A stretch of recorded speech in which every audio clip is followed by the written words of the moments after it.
The winter wind cut through May's thin coat like a knife. She stood outside the county poorhouse, one hand pressed against her round belly, the other clutching the last few coins she had left in this world. 6 months pregnant and nowhere to go. That's what her life had become in just 3 short months. Her husband had been a good man. He'd worked hard in the mines, always came home with a smile despite the coal dust in his lungs.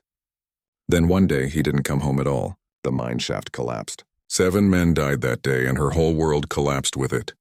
The mining company gave her $20. $20 for a man's life. It was supposed to tide her over, they said. Find work, they said. But who would hire a pregnant widow? She'd tried every shop, every factory, every home that needed help. The answer was always the same. Sorry, we can't take someone in your condition. Come back after the baby is born. But she needed money now, not later. The landlord had been kind at first. He'd given her 2 months to figure things out. But kindness only stretched so far. Last week he'd knocked on her door with papers in his hand. 1 week, he'd told her. 1 week to pay or get out. She couldn't pay. She had nowhere to go. That's how she ended up here at the poorhouse. Not to stay, though. She couldn't stomach the thought of raising her baby in that place. But she'd heard something, a rumor. The poorhouse master sometimes made deals. Arrangements. If you had a little money, you could take someone off his hands. Someone who cost him more to keep than they were worth. She pushed open the heavy wooden door. The smell hit her first. Unwashed bodies, old food, sickness. She put her hand over her nose and walked up to the desk where a thin man with wire glasses sat writing in a ledger. Help you? He asked without looking up. I heard you sometimes let people take on workers, people who need somewhere to go. Now he looked up. His eyes went straight to her belly. You're pregnant. I know what I am. I need help. Someone strong who can work. I have a cabin. It's not much, but it's shelter. The man leaned back in his chair studying her. You don't look like you can afford help. I have money. Not much, but some. My late husband's burial fund. The words tasted bitter. She was supposed to use that money to put up a proper headstone, but the dead didn't need stones. The living needed roofs over their heads. The poorhouse master tapped his pen against the desk. Most of the men here can't work. That's why they're here, old, sick, or broken. I've got one fellow, though. Strong as an ox in his upper body, but his legs are bad, real bad. Logging accident up in the mountains. He can't do farm work or anything that needs running around. Can he use his hands? Better than most. He was a mountain man before the accident. Knows how to build things, fix things. Just can't walk right. Needs crutches to get around. Are you sure you want damaged goods? May felt anger flash through her. Damaged goods. Like a person was something you bought at market. But she swallowed her anger. She needed help and she was in no position to be picky. Can I meet him? The poorhouse master stood up with a sigh. Follow me. They walked through a long hallway. On both sides, people lay on cots or sat staring at nothing. Old women with hollow eyes. Men who looked like they'd given up on living. Children with dirty faces. May felt her throat tighten. She would not end up here. Her baby would not be born in this place. At the end of the hall, they stepped outside into a small yard. A man sat on a bench carving something from a piece of wood. He looked up when they approached. He was younger than May had expected. Maybe 30, maybe a bit older. His face was weathered from years outdoors with lines around his eyes from squinting against mountain sun. His black hair was long and tied back. His arms, she noticed, were thick with muscle. But beside him leaned a pair of rough crutches. Way, the poorhouse master called. Got someone here wants to meet you. The man called Way looked at May. His eyes were dark and sharp, taking in everything. Her pregnant belly, her worn clothes, her proud posture despite everything. Ma'am, he said quietly. The poorhouse master jumped right in. This lady has a cabin. Needs someone who can work. I told her about your situation. She's willing to take on your contract for $15. Way's jaw tightened. Being sold like livestock. May could see the shame in his face. I'm not a slave master, May said quickly. I'm a widow. I'm pregnant. I have a cabin that needs repairs and winter coming fast. I need help and you need somewhere to go. It's business, not charity. Something in Way's face shifted. Maybe it was the directness. Maybe it was the way she didn't pretend to pity him. He nodded slowly. What kind of repairs? Roof leaks. Door doesn't close right. No furniture except one chair. Floorboards are loose. And I'll need firewood cut, though I don't know how that works with. She gestured vaguely at his legs. I can cut wood sitting down. Did it all the time in the mountains. I can fix roofs if someone helps me get up there. I can build furniture. I know plants, herbs, how to trap small game. I can read and write and do sums. What I can't do is run or climb or work a plow. I don't need running. I need surviving. They looked at each other for a long moment. Two desperate people weighing their options. Neither wanted to admit how badly they needed this. The cabin belonged to my husband's employer, May said. He let me stay there out of pity. It's small, one room. You'd have to sleep on the floor until you built yourself a bed. The town talks. They'll talk more with you there. I don't care about talk anymore, but you should know. I stopped caring about talk when I lost my legs, Wei said. May turned to the poorhouse master. I'll pay $12. That's what I have. 15 was the price. 12 is what I have. You want him to stay here all winter eating your food, or you want $12 today? The poorhouse master grumbled but nodded. May counted out the coins. Her hands shook slightly. This was it. The last of her husband's money gone. She was betting everything on a crippled stranger. Wei gathered his few belongings. One blanket, one change of clothes, his carving knife. That was it. Everything he owned in the world fit in a small cloth bundle. They walked out of the poorhouse together, slowly because of Wei's crutches. The afternoon sun was already setting. Winter days were short. The cabin is 2 miles from town, May said. Can you make it? I'll make it. They walked in silence. May noticed that despite his injury, Wei moved with a kind of stubborn grace. He'd adapted to his crutches, made them part of himself. Every few minutes she had to slow down. Her belly made her waddle, and walking tired her quickly. She didn't complain. He didn't complain. Two proud people, both brought low by life, both refusing to stay down. When they reached the cabin, the sun was almost gone. May pushed open the door. It was cold inside. Dark. She lit the one oil lamp she had. Wei looked around slowly, took in the leaking roof, the broken door, the bare floor. Then he nodded. I've lived in worse, he said. I'll start on the roof tomorrow. Tonight I'll fix that door so the wind stops coming in. May felt something loosen in her chest.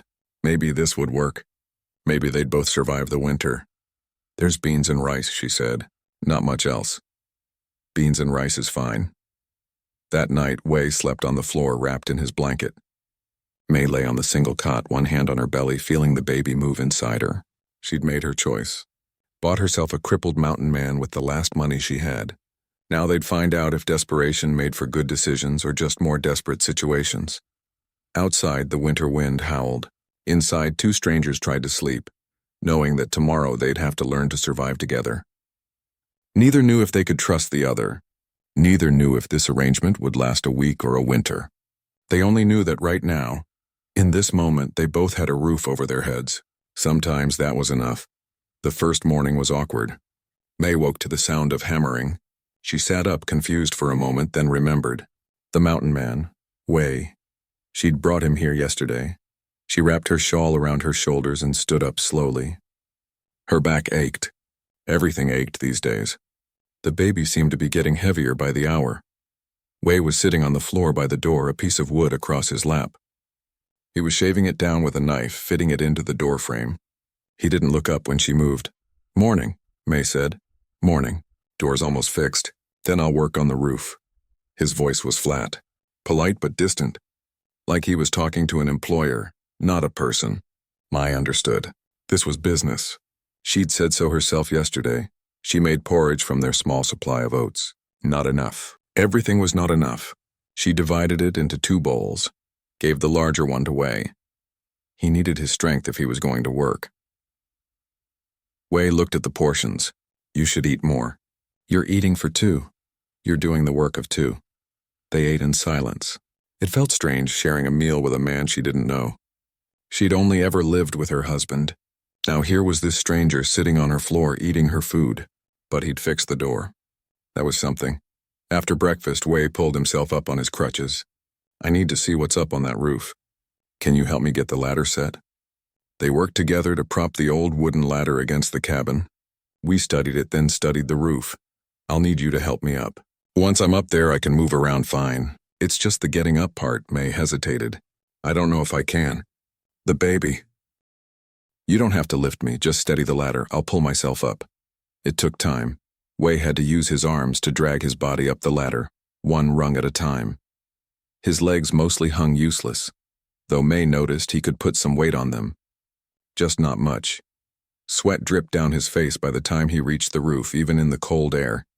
But once he was up there, he moved differently. He pulled himself along the roof on his belly and his knees, checking every board, every nail. His hands moved quickly, confidently. This was a man who knew what he was doing. "You've got 3 boards completely rotted through," he called down. "A dozen more that need replacing soon. Some of the nails have rusted out. It's bad, but I can fix it. I'll need wood, though, and nails. I don't have money for wood. There's fallen trees in the forest. I can cut them, season them by the fire. Won't be perfect, but it'll hold. Nails are harder. We'll need to buy those." May bit her lip. "I have maybe $2 left. That's for food." Wei was quiet for a moment. "I can make wooden pegs. They'll work for some of it. We'll save the nails for where we really need them. 1 pound of nails should do it. That's about 10 cents. 10 cents. May could manage 10 cents. Barely." Wei spent the rest of the day on that roof. May tried to help from below, but there wasn't much she could do. Instead, she went through their supplies, trying to figure out how to make their food last. $2. Maybe 3 weeks of food if she was careful. Then what? That night, Wei came down from the roof as the sun was setting. His hands were scraped and bleeding. May got water from the well and brought it to him. "Let me wrap those." "They're fine. They're bleeding. If they get infected, you can't work. Let me wrap them." Wei looked like he wanted to argue, but he held out his hands. May tore strips from an old apron and wrapped his palms carefully. Her fingers were gentle but sure. "You've done this before," Wei said. "My husband worked in the mines. He came home with cuts and scrapes all the time." It was the first personal thing either of them had said. Wei looked at her face in the lamplight. Really looked at her. She was younger than he'd first thought. Maybe 25. Pretty, in a tired way. Her hair was coming loose from its bun. Her hands were rough from work. "How long ago?" he asked quietly. 3 months. Cave in." "I'm sorry." May shrugged, but her eyes were wet. "Life doesn't care if we're sorry." They ate dinner in silence again, beans and rice. May watched Wei eat and noticed how he savored each bite, like he hadn't had a decent meal in a long time. She probably looked the same way. The days fell into a pattern. Wei worked on the cabin from dawn to dusk. May did what she could. Washing, cooking, mending clothes. The baby made everything harder. She got tired so quickly now. A week passed. Then 2. The roof was nearly finished. Wei had also built a simple bed frame for himself and was working on a table. He worked mostly in silence, but sometimes May would hear him humming. Mountain songs, she guessed. Strange melodies she'd never heard before. One afternoon, May was hanging laundry when a wave of dizziness hit her. The world tilted. She grabbed for the clothesline but missed. Her knees buckled. Strong hands caught her before she hit the ground. We had somehow crossed the yard on his crutches and caught her. He lowered her gently to sit on the ground. "You haven't eaten enough today," he said. It wasn't a question. There isn't enough. You need to eat. The baby needs you to eat. Then you don't eat. Wei's jaw clenched. That's stupid. If you collapse, who takes care of anything? You eat properly or neither of us eat. They glared at each other. 2 stubborn people, both used to suffering alone, both terrible at accepting help. Finally, Wei said, "I can trap rabbits. I saw their runs in the woods, and there's edible plants even in late fall. Cattail roots, acorns, pine nuts. I know what's safe. We can stretch what we have." "Can you get to the forest? With your legs?" Something flickered in Wei's eyes. Shame, maybe. Or frustration. "I can crawl if I have to. I'm not proud." May looked at this man who'd been working himself to exhaustion fixing her roof, sleeping on the floor, eating half portions without complaint. A man who'd lost everything, including his legs, but hadn't lost his will to survive. "You shouldn't have to crawl," she said softly. "We do what we have to do." That night, Wei went into the forest. May watched him go. moving slowly on his crutches through the trees. She felt a strange ache in her chest. Worry, maybe. She barely knew this man, but she was worried about him. He came back 2 hours later with his shirt bundled full of acorns and a rabbit caught in his trap. His face was scratched from branches and his clothes were muddy, but he was grinning. Actually grinning. "Told you I could provide," he said. May smiled back. It was the first time she'd really smiled in months. She showed him how to prepare the acorns the way her grandmother had taught her. You had to leach out the bitterness, boil them twice. Wei showed her how to skin and clean the rabbit. They worked side by side at the small table he'd built. "Where did you learn all this?" May asked. "The trapping, the plants. Grew up in the mountains. My mother was from the valley people. She taught me what was safe to eat, what could heal, what could kill. My father was a logger. Taught me everything about wood and building. When they died, I just stayed up there. Lived alone for years. Was good at it too until that tree decided to fall the wrong way." "Do you miss it? The mountains?" Wei was quiet for a long moment. "Every day. But missing doesn't change anything. This is my life now." They cooked the rabbit into a stew with the last of their vegetables. It was the best meal they'd had since Wei arrived. They each had 2 full bowls. May felt the warmth spread through her body. The baby kicked as if it was happy too. "Thank you," May said. "You bought my contract. This is what you paid for." "No. Thank you for not treating me like I'm helpless. For arguing with me. For—" She trailed off, not sure how to finish. Wei looked at her across the table. "For what?" "For being here, I guess. It's not so lonely with 2. Wei nodded slowly. "No. It's not as lonely." Something shifted between them that night. They weren't just 2 desperate people sharing space anymore. They were becoming something else. Partners, maybe. Allies in survival. The next morning, May woke to find Wei already up, working on something in the corner. He'd fashioned a better cane for himself, one with a padded top and a rubber bottom he'd somehow found or made. "Can't keep bothering you to help me with the ladder," he said gruffly. Needed something sturdier. But May saw through it. He was trying to be less of a burden, trying to take care of himself so she wouldn't have to take care of him. "Wei," she said, "you're not a burden. You've done more in 2 weeks than I could have done in 6 months. You know that, right?"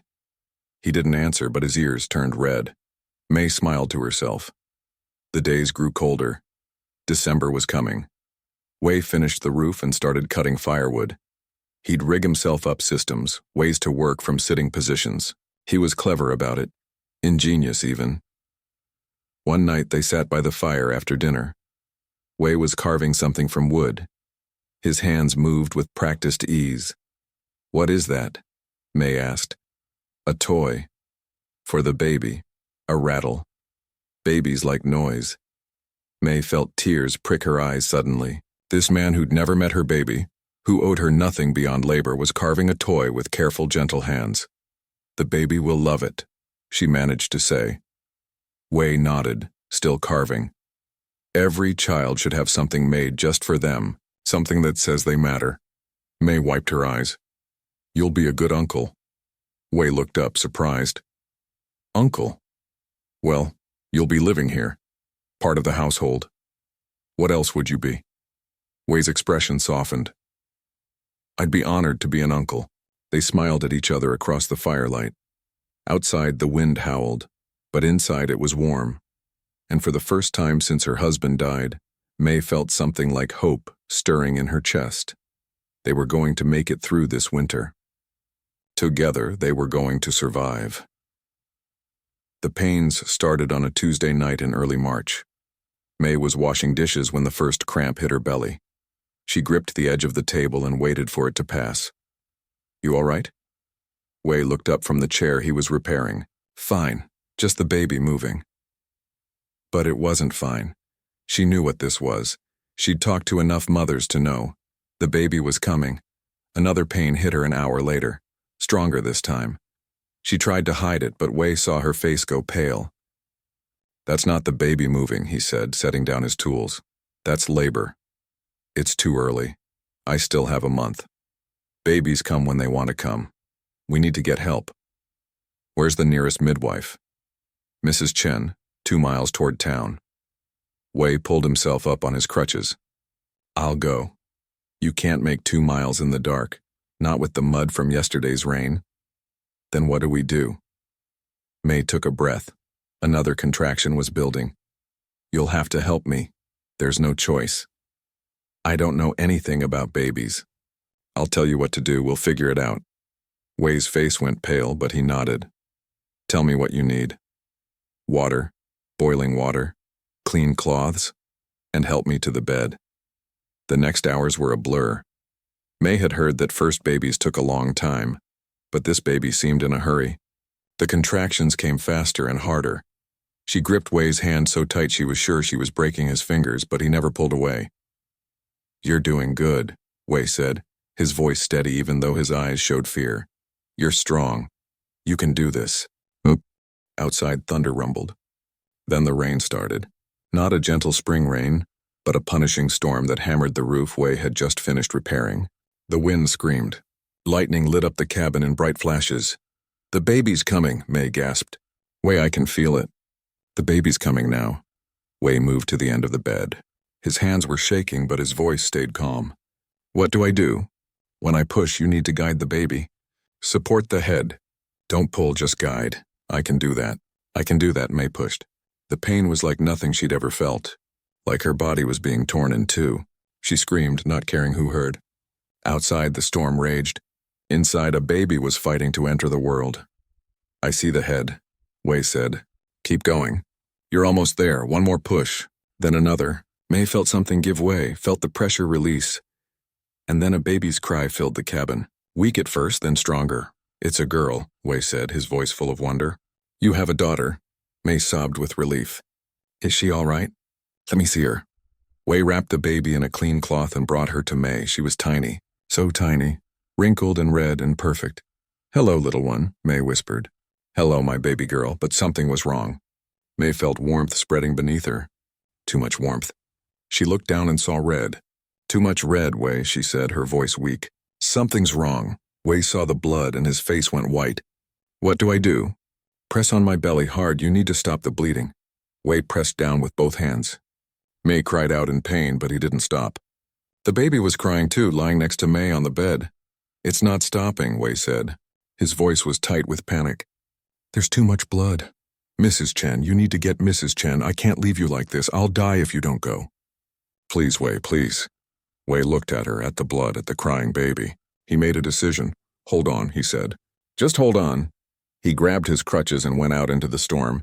Mei watched him go, then closed her eyes. She was so tired, so cold. The baby's cries seemed far away now. She didn't know how long passed. Maybe minutes, maybe hours. Everything was fuzzy. Outside, Wei was fighting his way through the storm. The path to town was mud. His crutches kept sinking. Twice he fell. The second time, he didn't bother getting back up on his crutches. He crawled. On his hands and knees through the mud, dragging his useless legs behind him, he crawled toward help. His hands were bleeding. His legs screamed with pain. The rain beat down on him, but he kept moving, faster than he'd moved since the accident. He'd crawl through hell itself if that's what it took. Mrs. Chen's house appeared through the rain like a miracle. He pulled himself up the steps and pounded on the door. The old midwife opened the door in her nightgown, a lamp in her hand. She took one look at Wei covered in mud and blood and knew. Where? The cabin. 2 miles. She's bleeding. Too much. Mrs. Chen didn't waste time with questions. She grabbed her bag and followed Wei back into the storm. She tried to help him, but he waved her off. Go, run, I'll follow. Just save her. Mrs. Chen ran. Wei crawled. It took him twice as long to get back, but he made it. When he dragged himself through the cabin door, Mrs. Chen was already working. She had Mei's legs propped up, was packing cloth between her legs, pressing hard on her belly. Is she? Wei couldn't finish the question. She's alive. Barely. You got here just in time. Any longer and... Mrs. Chen shook her head. Wei pulled himself to the bed. Mei's eyes were closed, her face white as snow. The baby had stopped crying and was sleeping fitfully next to her mother. "May," Wei said softly, "I'm here. You're going to be okay. You hear me? You're going to be okay." May's eyes fluttered open. "The baby? She's perfect. She's right here. Good." May's eyes closed again. Mrs. Chen worked for another hour, stopping the bleeding, cleaning May up, checking the baby. Finally, she sat back. "She'll live. She needs rest, lots of fluids, red meat if you can get it. The baby's small but healthy. You did good, Mountain Man. You saved both their lives tonight." Wei looked down at his mud-covered, bleeding body. He'd never felt more exhausted in his life. "I just crawled." Sometimes crawling is enough. Mrs. Chen stayed until dawn, teaching Wei how to care for both May and the baby, how to check for fever, how to help the baby feed, how to change the cloths. We listened carefully, memorizing every word. When Mrs. Chen finally left, Wei sat in the chair beside the bed. He looked at May, pale but breathing steadily. At the baby, so small and fragile. Both alive because he'd crawled through a storm. He thought about the man he used to be. The strong mountain man who could carry deer on his shoulders, who could climb any tree, who needed no one. That man was gone. But maybe this new man, the one who'd learned to survive without his legs, maybe this man was stronger in ways that mattered more. The baby started crying. Wei picked her up carefully the way Mrs. Chen had shown him.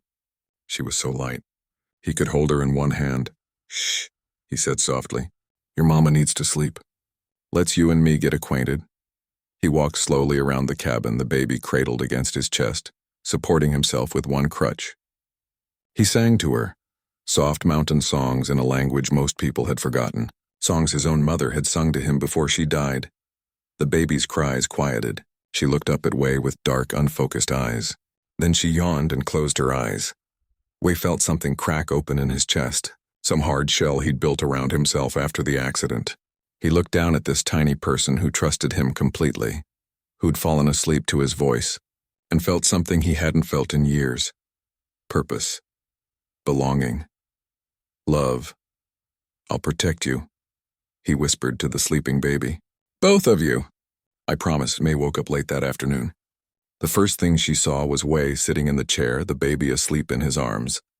He was asleep too, his head tilted back, exhausted. She saw the mud still dried on his clothes, the bandages Mrs. Chen had wrapped around his hands. "The new scrapes on his face, Wei," she said softly. He jerked awake, immediately alert. "You're awake. How do you feel?" "Weak, but alive." She looked at her daughter. "Thanks to you. Mrs. Chen did the real work. You crawled 2 miles through a storm to get her. Don't pretend that was nothing." Wei looked embarrassed. "What else was I going to do?" May held out her arms. "Can I hold her?" We carefully transferred the baby to May's arms. She looked down at her daughter, at this perfect little person who'd nearly cost both their lives. "Have you been holding her this whole time?" She needed holding. "You needed rest." "What would I do without you?" May said softly. Wei met her eyes. "You'd figure it out. You're strong. So are you." They looked at each other. Really looked. Something had changed between them in the past day. They'd been through something together. Life and death. Fear and survival. They weren't just housemates anymore. They weren't just people helping each other survive. They were family. "We need to name her," May said. "That's for you to decide." "No. We decide together. You delivered her. You saved both our lives. You're as much her family as I am." Wei's eyes got shiny. He blinked hard. "I'd be honored." They named her Lin. It meant jade, something precious and strong. She was both. Over the next weeks, May recovered slowly. Wei took care of everything. He cooked, cleaned, changed Lin's cloths, walked her when she cried at night. He did it all without complaint, even though his hands were still healing from his crawl through the storm. At night, when Lin would wake crying, Wei would pick her up before May could even sit up. He'd walk her around the cabin singing those mountain songs. Lin would quiet almost immediately, as if she knew his voice meant safety. One night, May watched him from the bed. He was standing by the window, Lin asleep against his shoulder, looking out at the stars. "Wei," she said quietly, "you know you don't have to do all this, right?" "I'm healed now. I can manage." He turned to look at her. "I know. Then why?" "Because I want to. Because when I hold her, I don't feel broken anymore. Because you both gave me something I thought I'd lost forever. What's that? A reason to wake up in the morning. May felt tears slip down her cheeks. You gave us that too. Both of us, we smiled, rare and genuine. He walked over and carefully laid Lynn in May's arms, then sat in the chair beside the bed. We're quite a trio, aren't we? He said. A widow, a cripple, and a baby who came too early. Don't call yourself that, May said sharply. What? A cripple? That's what I am. You're a man who saved my life. You're a man who crawled through hell because we needed you. You're the strongest person I know.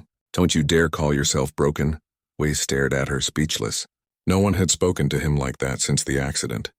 Everyone else saw his legs first. But May, she saw him. Thank you, he said quietly. They sat together in the lamplight, watching Lynn sleep. Outside, spring was finally arriving. The world was waking up. And inside that little cabin, so were they. Spring brought warmth, but it also brought visitors. People from town started noticing that May wasn't alone anymore. That there was smoke from the chimney at odd hours. That a man was living in the widow's cabin. The first real trouble came on a Saturday morning. May was hanging laundry while Wei worked in the small garden he'd started. Lynn was sleeping in a basket nearby. 3 women from town walked up the path, their faces set in that particular way that meant they'd come to judge. Morning, May, the oldest one said. Her name was Mrs. Wu, and she'd been friends with May's mother-in-law. We heard you had your baby. I did, a girl. She's healthy. The women looked at Wei, who'd stopped working and was watching carefully. We also heard you've taken in a boarder, Mrs. Wu continued. A man, is that proper, May? A young widow living with a strange man? May felt her jaw tighten. Wei isn't a stranger. He's been helping with the cabin. I hired him. Hired him with what money? Everyone knows you're broke, and that's my business. It's the town's business when one of our women is living in sin, said the second woman, Mrs. Huang. What would your husband think? What would your mother-in-law think? My mother-in-law is dead. My husband is dead. And I'm alive because Wei helped me when no one else would. We would have helped, Mrs. Wu said, but her voice was weak. They all knew it was a lie. No one had offered May anything but pity. Wei pulled himself up on his crutches. If you're worried about impropriety, don't be. I sleep on the floor. I work for my keep. Mrs. May saved my life by taking me out of the poorhouse. That's all this is. That's all it is now, Mrs. Huang said meanly. But people talk. They say you're playing house. They say that baby might not even be her husband's. May's face went white with rage. How dare you? My husband died 3 months before Lynn was born. Anyone can count. Then why hide away with this cripple? Why not come to town, come to church, show your face like a decent woman? Because I'm tired, May shouted. I'm tired of people like you judging me for surviving. Wei has been nothing but respectful. He's worked himself half to death fixing this cabin, keeping us fed, delivering my baby when no one else was here. He saved my life. And you dare come here and accuse me of sin? Lynn started crying from all the noise. We immediately moved to pick her up, settling her against his shoulder with practiced ease. The baby quieted instantly, recognizing his smell, his voice. The women watched this, their eyes sharp. Wei holding the baby so naturally, May defending him so fiercely. They saw what they wanted to see. We're just concerned for you, dear, Mrs. Wu said, but her voice was cold. Think about your daughter. What kind of life will she have with people talking about her mother? Lynn will have a life with a mother who survived. That's more than a lot of children get. The women left, but May knew the damage was done. That night she and Wei sat by the fire after Lynn was asleep. Neither spoke for a long time. They're going to make trouble, Wei finally said. I should leave. No, May, they're right. You're young. You should remarry someone proper. Someone who can provide for you the right way. Not a broken man who lives on your floor. You're not broken, and you've provided more than anyone. Don't you dare talk about leaving. Your reputation, my reputation. I was starving, Wei. I was pregnant and homeless. Where was my reputation then? Where were those women when I needed help? May's voice cracked. You were there. You fixed the roof that kept us dry. You caught the rabbits that kept us fed. You delivered my baby and saved both our lives. That's worth more than 1,000 reputations. Wei looked at her, his eyes reflecting the firelight. You'll regret this. When Lynn grows up and people won't talk to her because of me. Then we'll find new people. Better people, but it wasn't that simple. Over the next weeks, the gossip spread. When May went to town to buy supplies, people stared. Some turned away. The shopkeeper was cold to her, counting her coins with obvious disapproval. The minister came calling next. Reverend Pack was a stern man who believed rules were more important than compassion. "Mrs. May," he said, standing at her door and refusing to come inside. "I've heard troubling reports about your living situation." "Then you've heard gossip, Reverend. I've heard that you're living with a man outside of marriage. This is unacceptable. As a member of this community, you have responsibilities. If you won't think of yourself, think of your daughter. I think of nothing but my daughter. Way helps me care for her. That's improper. If you need help, the church has programs. The church didn't help me when I was starving." "We did." The Reverend's face hardened. "You're being stubborn and foolish. This man, this cripple, what future does he have? What can he offer you? Send him back to the poorhouse where he belongs and conduct yourself properly." Way, who'd been inside listening, came to the door. "I'm not going anywhere unless May wants me gone. This is between me and Mrs. May." "No," May said firmly. "This is between you and my door. Please leave, Reverend. We're done here. You'll regret this. Both of you." He left, but his words hung in the air like a curse. The real crisis came 2 weeks later. Mr. Yoon, the man who'd let May stay in the cabin out of pity, came with papers in his hand. "I'm sorry." "May," he said, and he actually did look sorry. "But the town council met. They say your living arrangement is improper. They've asked me to evict you. For the good of the community." May felt her world tilt. "Mr. Yoon, please. We have nowhere to go, I know." I argued against it. But the Reverend spoke at the meeting. He said, "You're setting a bad example. Living in sin. They pressured me. I have a business in town. I can't afford to go against the whole council. What if we got married?" The words came out of May's mouth before she'd thought them through. Would that satisfy them? Mr. Yoon looked surprised. "I suppose it would. But are you sure? That's a serious step." May looked at Wei. He was staring at her, shocked. "Can you give us a moment?" Mr. Yoon nodded and walked back to his wagon. "May," Wei said quietly, "you don't have to do this. I know. Getting married just to keep a roof over your head, that's not right. Is it just for the roof?" May asked. She took a deep breath. "Wei, you've been living here for 5 months. You've become part of our lives. Lynn loves you. She calls for you when she wakes up. She only settles when you hold her. You carved her toys. You sing to her. You're more of a father to her than some men are to their own children. That's different than marriage, is it? We share a home. We share our food. We're raising a child together. The only thing we don't share is a name.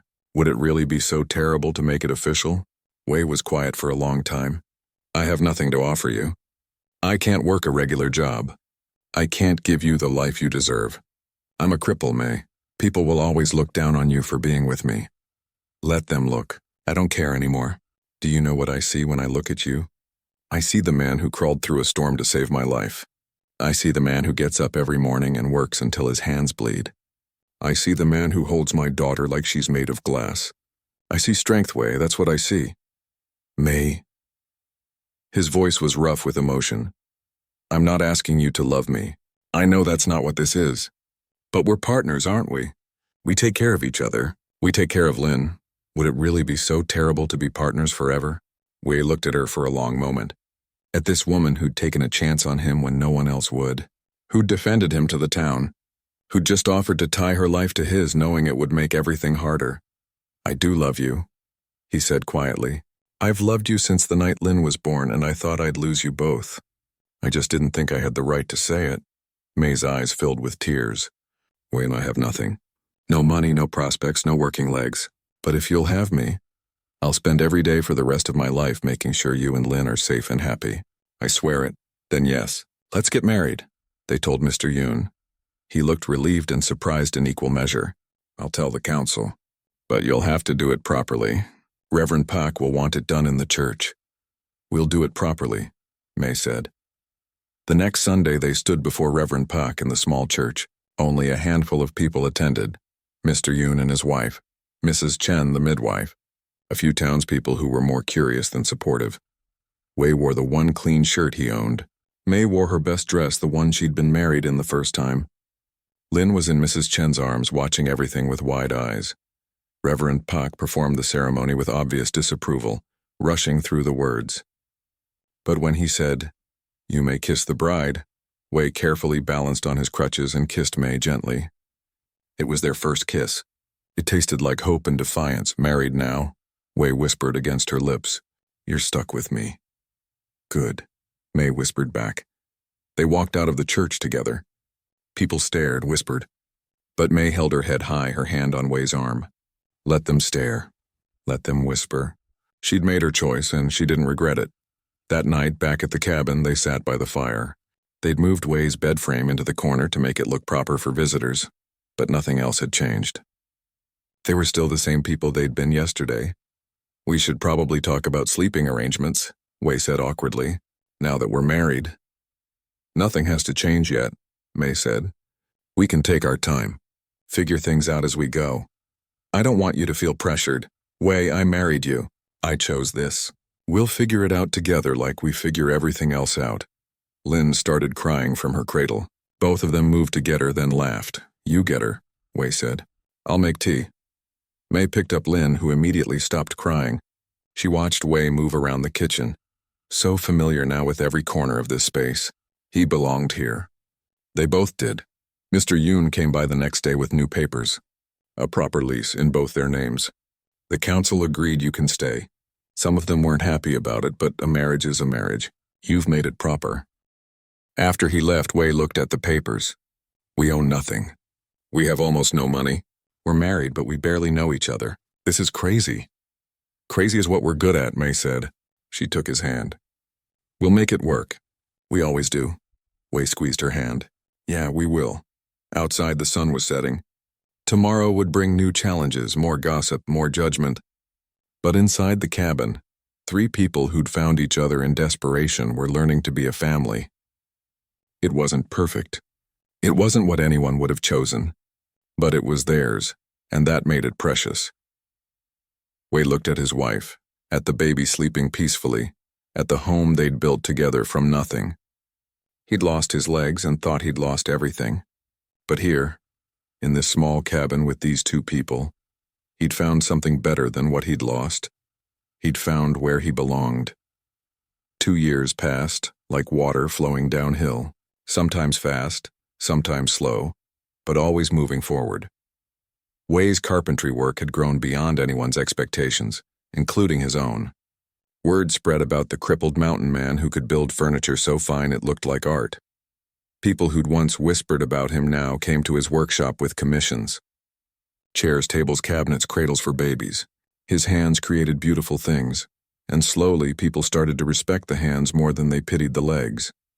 The workshop Wei built behind the cabin was his kingdom. He'd designed it himself, everything at the right height for a man who worked sitting down. Rails along the walls he could grab to pull himself around. Tools organized where he could reach them. It was efficient and practical, just like Wei himself. Money came in steadily now. Not a lot, but enough.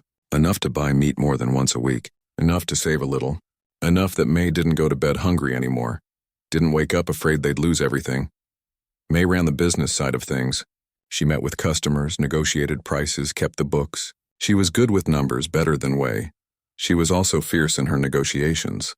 More than one customer tried to lowball them because of Wei's disability, thinking they could take advantage. Those customers learned quickly that May was not someone to underestimate. "Mr. Park wants to pay half price for the cabinet," May told Wei one evening.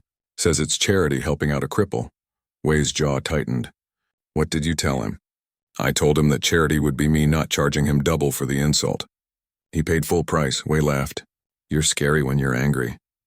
Someone has to protect your pride." "You're too nice. I'm not nice. I'm practical. You're both." May kissed the top of his head as she walked past. These small gestures of affection had become natural over the 2 years. They'd grown into their marriage slowly, carefully, like plants growing toward sunlight. Lynn was 2 now, walking and talking and getting into everything. She had May's determined chin and what Wei swore was his stubbornness, though May argued that stubbornness came from her side of the family. "Baba." Lynn toddled into the workshop, her pronunciation getting clearer every day. "Baba, look!" She held up a wooden block. We had made her dozens of them. each one sanded smooth so she wouldn't get splinters. That's a fine block, Wei said seriously. Are you building something? House for Dolly. A house is important. Everyone needs a good home. He helped her stack the blocks, his large scarred hands guiding her small ones. May watched from the doorway, her hand resting on her belly. She was pregnant again. 3 months along. They hadn't told anyone yet, wanting to keep it private a little longer. But Wei knew. He always knew. That night, after Lin was asleep, they sat outside on the bench Wei had built. The stars were bright, the air warm. Summer was May's favorite season now. Do you ever regret it? Wei asked quietly. Marrying me? May looked at him surprised. Where's this coming from? I saw Mrs. Wu in town today. She made a comment. Said you could have done better. Could have married someone whole. Mrs. Wu is a bitter old woman who's mad that we're happy. Are you happy? Wei's voice was uncertain. Really? May took his hand. Wei, do you remember 2 years ago? I was starving. I was pregnant and alone and terrified. I thought I was going to die in that poorhouse or worse on the street. You gave me hope. You gave me a home. You gave Lin a father. How could I not be happy? But I can't give you everything. I can't dance with you. Can't carry you over puddles. Can't what? Can't work every day until your hands bleed to make sure we have what we need? Can't wake up in the middle of the night with Lin so I can sleep? Can't make me laugh when I'm worried? Can't hold me when I cry? May's voice was fierce. You do all of that, Wei. You do everything that matters. Wei pulled her close. She leaned against his shoulder, fitting perfectly there. I love you, he said. I don't say it enough. You show it every day. That's better. They sat in comfortable silence. 2 years ago, silence between them had been awkward. Now it was peaceful. Mrs. Chen stopped by today, May said. She wants to spread the word about your furniture to her daughter's town. Says they have wealthy families who'd pay good money for quality work. That's 2 towns over. How would I deliver? We'd figure it out. We always do. Wei nodded slowly. We'd need a cart. And a horse, so we save for a cart and a horse. And you make it sound simple. It is simple. We decide what we want. We work for it. We get it. That's how we've done everything else. We smiled. When did you get so confident? When I married a man who never gives up. I learned from the best. The business did grow. Within 6 months, they had enough saved for a cart and an old horse named Dusty. Wei designed a special seat for the cart so he could drive it himself. People stared the first time they saw him drive through town. A cripple managing a horse and cart. But Wei had stopped caring what people thought. He had work to deliver and money to make. Lin loved riding in the cart. She'd sit next to Wei, chattering the whole way about everything she saw.